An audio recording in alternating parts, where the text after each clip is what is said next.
I want to ask the question for the audience. Guess what is the largest international unit fighting inside Ukrainian army? Russian. Russian. Guess which is the second largest international unit fighting in Ukrainian army? It's also Russian. Guess which is the third largest international unit fighting for Ukrainian army? No, it's not Russian. It's Belarus. It's Belarus, but it's the same. It's the state which is the source of aggression. These are the largest units which are fighting inside Ukrainian army, trying to liberate our land. Right now, there is a growing resistance movement inside Russia, which is already approximately 7 times larger than the size of units which are inside the Ukrainian army. You probably have heard about some of our accomplishments inside Russia. Almost exactly 1 year ago, there was an attack on the Kremlin Dome, which was done by the Russian resistance. Right now, many people are talking about attacks on the oil refineries, which are impossible without people on the ground who are actually navigating the drones, which are trying to kick Putin out of this war. We need to understand the origin of this war. Is it some territorial dispute between Russia and Ukraine? Obviously not.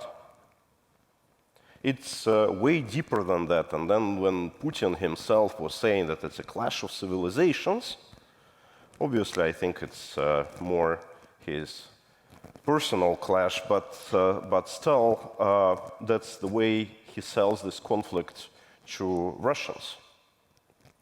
And that's why by treating the consequences of the war, by providing money to Ukraine, by saying that let's just stop where we are, we are not treating the origin of the problem. And the origin of the problem is Putinism itself. You cannot stop the war. Many people are asking me in the United States how the war can be stopped. And the first answer that we were hearing in 2022, Ukraine would fight back, liberate the territories, would come to the borders of 1991. But without removing Putinism, it means just one thing, that the front line would be alongside the internationally recognized Ukrainian borders. But the missiles would be still flying. The war would still continue. The only way how you can resolve this question, how you can defeat the aggressor, is actually to defeat Putinism. And you know what? When people ask me, what is your main problem? I say, of course, my main problem, my main enemy is Putin, but main problem is actually in Washington, D.C. Because whatever our units are doing in Russia, we immediately are getting calls, please don't do it. Please stop. A year ago, there was a first major operation of Russians on the Russian territory, and we are those missiles who are flying back to Russia when they are shooting peaceful Ukrainian civilians and others, because Ukrainians, they don't have missiles. They have drones, but to navigate drones, you need to have somebody on the ground. So we are that retaliatory force which actually can do things. And when these drones were hitting Kremlin, the White House was calling Bankova, his office of President of Ukraine, and say, what the heck are you doing there? When our guys were coming onto Russian territory of Belgorod last June, we immediately got calls, what the heck are you doing there? This year, when we made a major operation in Kursk and Belgorod was the largest one, and again with these refineries, we even got a very senior US official coming to Ukraine, to Kyiv, and saying, please stop this. Guys, how we can win the war if we are not fighting back? It's simply impossible. And many people say that our objective is not to win the war, our objective is not to make Ukraine lose. But that's exactly what led us in the situation of this war of attrition, where Russia is spending way more than the combined West is spending on the defense. We are now celebrating, and we are in Ukraine are very thankful. Now I'm saying once again, thank you, really thankful guys for providing this 61 billion that you have provided to us. But Russia has spent hundreds of billions. Right now, 1/3 of the Russian budget is military oriented. They outspent the combined West in terms of the defense weapons that we can use in the proportion of 10-1. That's the current situation.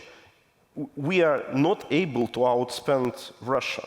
The only way how we can win, how we can stop the war, how we can mitigate the risk for the Western nations, and in particular Baltic countries, Eastern Europeans, is to actually win the war.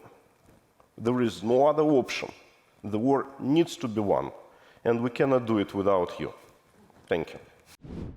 Watching this war play out, it's obviously been such a disaster for Russia. Even though they've managed to stay in, even though he's managed to keep the fight going, the objective catastrophe that this has meant for Russia as a country, in terms of the squandering of its future, its reputation, its resources, its population, why hasn't that produced more domestic dissent inside Russia? And why does Putin now seem to be stronger than he was at the beginning rather than weaker? Or is this just a false front, like on the sanctions, that he wants us to think that he's in good position? Why have there been no follow-up to the coup? Why has there been a restabilization of Putin's regime? For a very simple reason, because people are not suicidal. They act rationally, and rationally they do understand that to go barehanded against all the oppressive apparatus in Russia is suicidal. What could be the answer for this? And here, again, I think it needs to be a coordinated position of all the Western nations.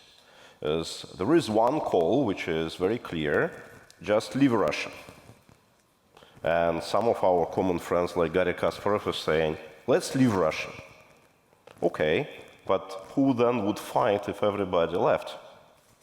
And the exodus from Russia during these recent 2.5 years was more than 1 million people, most economically active, most socially dynamic, most persistent. They all left. Now, being in the West, they also ask, what can we do? And most of international governments, French, Germans, Americans, they all say, you do blogs, you do fight the propaganda, but please do not be engaged in actual fighting. Because we don't want to be seen as we are assisting any actual resistance. Because it would be too dangerous for us and the escalation and stuff. So they are getting dissolved. There is a great desire, actually, on behalf of people to do something. And when there are things which are considered to be safe, vetted by everybody, they immediately start to show up. Recently there were elections, so-called elections, obviously it's scam, it's not elections, for Vladimir Putin, and we saw huge queues coming to the embassies, people wanted to vote, despite that there was no real candidate. But what is the result? Everybody who was doing this, they got listed. Okay, so these all are people, with anti-war position. Why would we do it? It was happening only for one reason, because they were encouraged that this is a safe way, this is a vetted way, this is a normal way, while do the support for the resistance, home front or inside Ukraine is something which you shouldn't be involved in. And to my mind, in the D-Day, in the very last day of this regime, we definitely would see millions of people on the streets. Just they want to see that they are not alone. They want to see that there is maybe small, but still there is a nucleus of people who can oppress the police, who can oppress Putin's security forces, make them stay home, run away, and they will. What Prigozhin's mutiny illustrated very vividly for everyone, that there would be nobody who would defend Putin. All these security guys, they are very brave when they face unarmed people. When they see somebody with arms, they vanish. And that was all the time in Russia. It was in the 90s, it was in the early 2000s, that was the way how Soviet Union collapsed. We never saw any of the official law enforcement people when they saw real danger.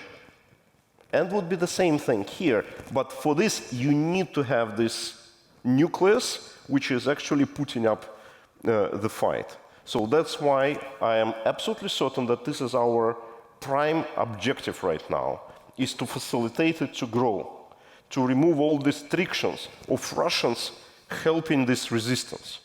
And that's a lot of my comrades in the opposition, they ask, oh, Ukraine doesn't see us. We say Ukraine sees everybody who is coming to Ukraine, says we are for the resistance and we are ready to help this resistance practically. And those people are always praised, embraced, assisted, and that's the way to proceed. I think that a lot of illusions are already gone, and that's not a sign of pessimism. That's a sign of us being more mature and understanding of what's going on. And even here on this panel, I hear what I didn't hear a year ago, that it's all about Putin and Putinism. It's about what's happening in Russia. It's not what is about just the field of war. It's not the victory of Ukraine that would trigger the changes in Russia. It's actually the changes of Russia that would put the end of this war in Ukraine. And as soon as we start to realize this and build our strategy built on exactly that assumption, we will win.